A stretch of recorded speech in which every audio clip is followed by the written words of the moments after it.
السلام عليكم ورحمة الله وبركاته. الحمد لله رب العالمين والصلاة والسلام على أشرف المرسلين سيدنا محمد صلى الله عليه وسلم وعلى آله وصحبه أجمعين. I pray to Allah subhanahu wa ta'ala to bless all of you and to make you benefit from this session and from the conference and the convention in general, inshallah. Today is the last day, so I hope inshallah you enjoy your day. I happen to be part of a family. All my children are born here, raised here, and all of them, mashallah, now are professionals working, like you professionals, or some of you might be going to become professionals. So I talk to you from experience as a parent who lived this experience with my children. So I really want to talk to you from the perspective of a parent, a family member, and show you the positives and negatives. At one time, I was so much involved in the Islamic work. And here comes the Superman for others. I was working almost non-stop for Islamic work. I'm still doing that. But at that time, back in the 80s and the beginning of the 90s, I was at one time the vice president of the Islamic Society of North America, ISNA. And you know, when you hold a position with a Muslim organization, you become so busy. I was the chairman of MAS Council, Board of Trustees at the same time. Now you can imagine the magnitude of tasks that you have. And I was involved with the MSA and the president of the MSA. Can you believe all of that going on? Then how much time do I have for my family? That was the big mistake that I did, that I wore many hats, okay? Same time, wearing all these hats, and my family is there. And honestly, my Islamic work was the priority, okay? And that wasn't the right decision, by the way. Yeah. It's good, but I admit now, after getting out of it, I see where I was. And I see that it wasn't the right thing to do. And I know many of you are in the same boat right now. So I want you to learn from my experience. One time, I was in the conference. I was involved in the conference like this, but I was in the management of the conference, okay? I was in charge of the guest committee. I was the chairman of the guest committee at that time, the same conference that we have here. And then my wife was the last few days of her pregnancy. And I had to make a decision. Should I leave her in that critical time and go and continue my job as the chairman of the guest committee? And I decided I will take that responsibility for the conference. The conference to me was, I prepared a lot. I worked very hard on that conference, and I cannot let it go. And I took my chances, like gambling. No, it's not going to happen. Wallahi, the minute I arrived at the airport, I got a call. Your wife is delivering and she's in the hospital, okay? And you can imagine now the situation that I was in. I rushed back to the airport without attending any of the sessions of the conference. I rushed into one of the planes. I even stood before the plane stopped moving. And the flight attendant was kind of mad at me. Sit down, sit down. I said, you don't understand what's going on. My wife is delivering her baby, you see. And then I felt sorry that I had to be a Superman for everything else, but not my family. I was hurtful. And you can imagine how a mother feels in that time. I wasn't really so much aware of the emotions that a mother goes through in that difficult time. She was in a lot of emotional stress, and I was the cause. I didn't attend to her.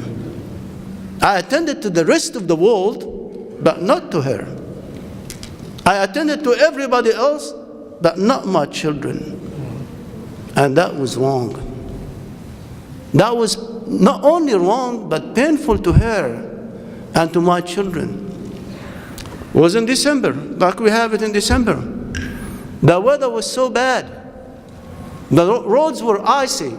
Now, alhamdulillah, it's cold, but it's not icy. And somebody had to drive her to the hospital, not me. And somebody had to stay with her in the hospital and take care of her, not me. You see, that hurts. And I hope that you wouldn't go through what I went through. And I hope you realize that the priorities, prioritize things. And the Prophet ﷺ tells us, start with those who are close to you. أمك وأباك وأختك وأخاك فالأدنى فالأدنى. Start with those who are close to you. Your mother first, your father next, your sister next, your brother next, and then one after the other in terms of how close they are to you. That's how the Prophet ﷺ wants it. It's how he put the law and the rule for us. We got to follow the rule. Allah subhanahu wa ta'ala said, يَسْأَلُونَكَ مَاذَا يُنْفِقُونَ قُلْ مَا أَنفَقْتُمْ فَلِلْوَالِدَيْنِ وَالْأَقْرَبِينَ وَالْيَتَامَى وَالْمَسَاكِينَ. So starts first, when they ask you what to spend, Allah says, first spend on your parents. لِلْوَالِدَيْنِ, for your parents. And then al-aqrabin, the ones who are closest to you. And then al-yatama wal-masakin. Come after that. First you take care of those who are close to you, as Allah indicated. This is not my rule. This is Allah subhanahu wa ta'ala rule. Wants you to first take care of your parents.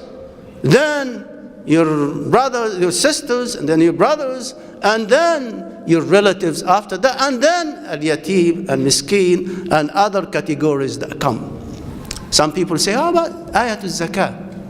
And scholars actually, they kind of put different opinions, but they keep the same rule that your parents come first. Whether you technically consider it zakah or you not technically consider zakah as a duty on you, and you give the zakah after that to other people, it does not matter. What matters is you take care first of your parents, then your sisters, then your brothers, then your other relatives. That's what Allah subhanahu wa ta'ala is saying in the verse, and we really gotta consider that.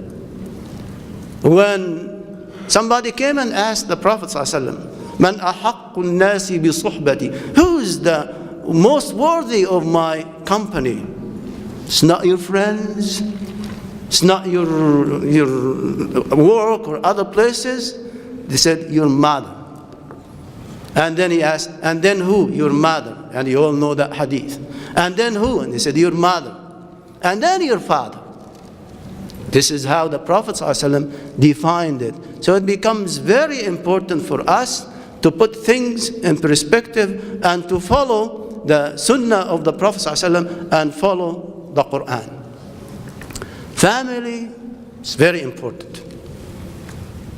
And honestly, sometimes I suffer as a father. I'm sure the mother as well suffer. Okay? You look and examine from a father's perspective. Tell you as a father, I said, I helped my children. I raised them. I worked with them. I sacrificed for them. I put my life. I put everything on hold for me so that they learn, so that they work so that they gain the best. I did all of that. I put all this sacrifice. That's from the father's perspective. You can double that for the mother's perspective, or triple it, or more. Okay? And then I go home and I want to talk to them, and they're talking with their friends. Okay? I want to spend time with them. They don't have time for me. And that's not good. Okay? I want to spend time. I want somebody to go with me. They don't have time for me. I want to go stand in the masjid with my children around me. Okay? I don't find them next to me in the masjid. Find somebody else next to me in the masjid. I want to go as a family with my children to the masjid. That's what I have as an old man, okay? Had my time as a young man. Now I need some company when I'm going to the masjid. I don't have that company. My son is in a game. Too much occupied with his friends. Can't leave the game. My other son lives away from me. He has his own house. Okay? My daughters are professionals. One is a surgeon, so she's so busy treating others. I can give her an excuse. Surgeons are always busy. Other one is teaching at the university and has so much load at the university, teaching all these courses about Islam and about Western civilization. And then I find myself, where are my children? Their time is going someplace else. Same that I did before it's happening to me.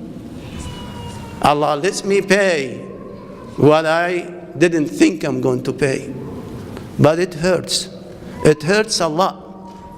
And then suddenly I get a visit. You're coming to visit me. Spend time with me. But I assure you, it's not the most precious time. It's not their precious time. They saved it, and I do appreciate that.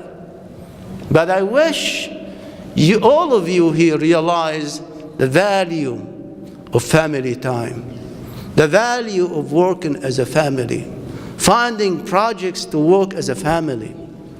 Is a key issue over here. You look into Abu Bakr radiallahu anhu, and you look into how his family was involved with him in everything he does.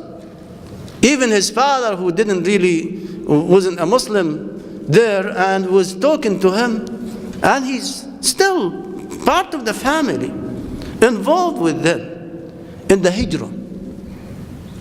Aisha radiallahu anha bint Abi Bakr tells us what's going on. She was participant as a family member in the hijrah event. And Asma would go to take the food and bring it to the Ghar Thur where the Prophet ﷺ and Abu Bakr were. And Abdullah ibn Abi Bakr would go sleep the night with them, or stay at night, and then go collect the news for them. And he was good in social communication with others. Would go and communicate with others, and then gather the news and bring it to his father and the Prophet ﷺ. What a family. All of them are involved in doing the goods. Even their servants, their servant who was helping them, was there helping them with the plan of how the Prophet ﷺ migrate. He would bring the sheep, and after the Prophet ﷺ walked, they remove all the footsteps that might appear and might lead the people of Mecca to him. It's a family business. But that business was for the sake of Allah. That's the ideal situation. I would love to have the ideal situation where all the family members are engaged in a project. They're working together. I was talking to my daughter before I came here on Wednesday. And we're sharing. I was talking to her about what I'm going to present. And she was telling me what to say. And I sat listening to her. And then I laughed. And she was telling me, what are you laughing at? So I tell her, I'm laughing because I'm sitting learning from you. Okay? I've been teaching you all my life, but I didn't have a chance to learn from you. And now you're teaching me, which is great. But I laughed because you said exactly what I wanted to hear. She said, because I'm from your genes, so I know what you think. It's a great, alhamdulillah. It's a good family feeling. And she actually prepared for me, and she wrote the material for me for the lecture. So I was so happy to see her involved with me in preparing something like Abu Bakr. I was hoping to see that model, Abu Bakr and his family. Imagine the rest of the family would do the same thing. Then I went and visited my other daughter, okay? And she has a child, so we sat and playing with the child. And then we all started to talk about the lectures that I'm going to present. And what should I say, and what they feel about it. I said, wonderful. It'd be great if we can do that all the time. That we have something to talk about, that we can share, that we can have a project to work on. That would be wonderful. I told them, okay, let's have a project as a family to establish a fund to help our relatives. You all are professionals. You all are working. You all are making money. I want you now to help your relatives. فَلِلْوَالِدَيْنِ وَالْأَقْرَبِينَ. So we want the أقربين now. And then وَالْيَتَامَى الْمَسَاكِينَ. And we all agreed we're going to open a bank account and a family name to help other relatives. And there are many other relatives that need help. I was talking to my son. He wants to take a vacation. He wants to go someplace. Finished his college degree and now it's time to... So I said, why don't you go and visit your relatives? I said, I don't feel like I want to go now and spend time with my relatives. I said, that's one of the best things that you want to do. Time for you to visit your relatives. صِلَةُ الرَّحِمِ. Okay? وَأُولُو الْأَرْحَامِ بَعْضُهُمْ أَوْلَى بِبَعْضٍ. As Allah said, that relationship, many of the children that are born here and raised here and live here, they rarely see their relatives, rarely know their names. I live here, I got disconnected with my nephews and other relatives, so I can hardly remember the names. They're very close to me, but that's not correct. That's not right. They deserve, it's a right of them upon me to help them, to be with them, to listen to them. I remember my brother, may Allah have mercy on him. And he was very helpful to me and my children. It's very helpful. One time he bought a car for one of them, then another car for one of them. Okay? Brand new. It was very helpful to them. He lived in New York. I lived in Kansas. And every time I need something, he sends me. I was still studying, still building my life, and he was very helpful to me. And then my children just said, oh, we want to see our uncle. We want to spend time with him.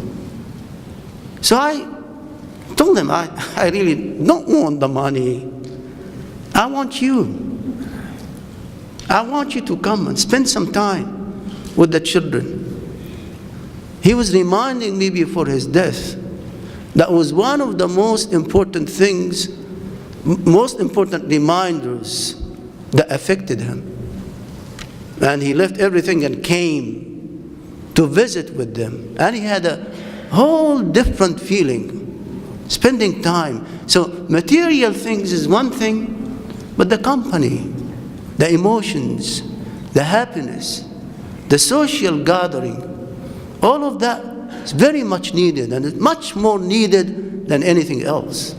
And we really want these feelings, these emotions to be translated into action. We want to go together as a family, have a vacation as a family. Now what happens? Everybody wants to have his or her own vacation. They want to go different places. They travel here and there. But I want to be with you. I want to be part of your fun. I want you to involve me. It's a feeling of a father who wants his children badly. I want that to happen. I want to see it happening. So I want you to think of that perspective as well. Your parents first. Everything else comes second. Parents, your brothers, sisters, your relatives, and then everything else comes after that. It's very important. It is also important to have that family feelings, family way of living. You want to share with your parents what is bothering you, what issues you have. And that's a wonderful feeling that I want to share with you. I learned the hard way. And I happened to have a chance to deal closely with some of my children, and others didn't have a chance. But let me tell you from the experience of those that I started to really have a good feeling as a parent. I share my worries with my children. I share, between two quotes, my secrets with my children. How about that? I tell them what is bothering me. I face a problem. The first that I call to help, find help and consult with are my own children. Because I trust them. Because I know they care for me. I know nobody would give me a real, sincere advice better than them. So I call them.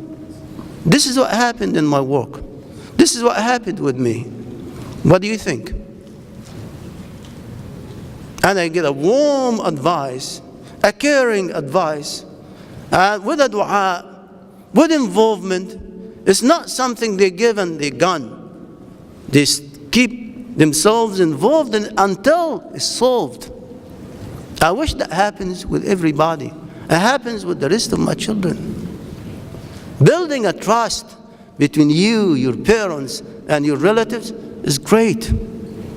Sharing your secrets with your parents, with your brothers, sisters, is a great tool that might help you in your life. I don't get mad when my daughter tells me, oh, this boy did this to me. And I don't get mad.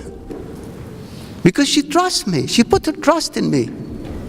And I put my trust in her. And we share these with transparency, with trust. Is a key word over here. I trust them, they trust me. We work together as a family. Sometimes I find it difficult to handle a problem with a family member. Okay. So I call one of my other children to deal with the problem. And he solved the problem better than me. And he work with each other better than I do.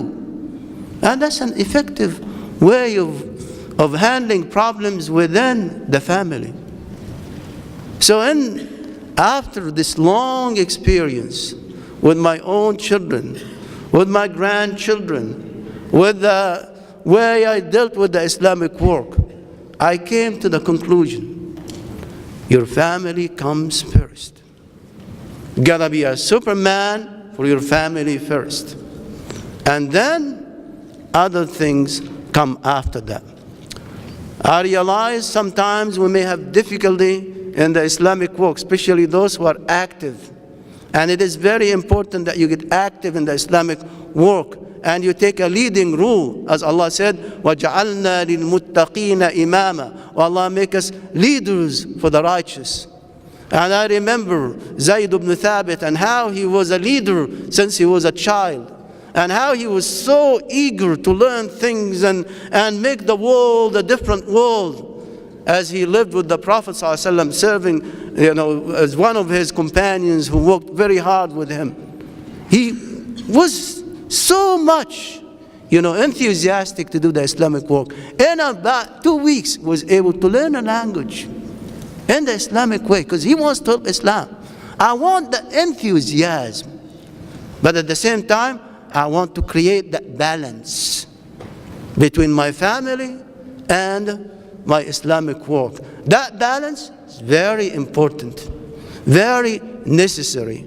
And if there is a conflict, then my family comes first, and then I would do the other things. I try my best to bring things, a balance between all of these things and make them work in the same way. But if at the end, if things are locked and I can't find a way out, I take care of my father and my mother first. I take care of my relatives, my brothers, sisters first, and then I go after that to the rest of the world. I hope and pray that this reminder, maybe it sounds sad a little bit, and here comes Sheikh Siraj. I used to hear him and invite him and talk to him. Wallahi, I used to enjoy it. Yesterday, one of the parents came to me after the lecture and said, "Oh, my son needs help in Salah, and I don't know how to help my son in showing the importance of Salah." I said, "I have a good tape for Brother Siraj. You must see that tape." Talked about Salah and how much it affects us. He'll move you, inshallah, and he'll make you, inshallah, happy and make us all happy, inshallah. Thank you. Assalamu alaikum wa rahmatullahi wa barakatuh.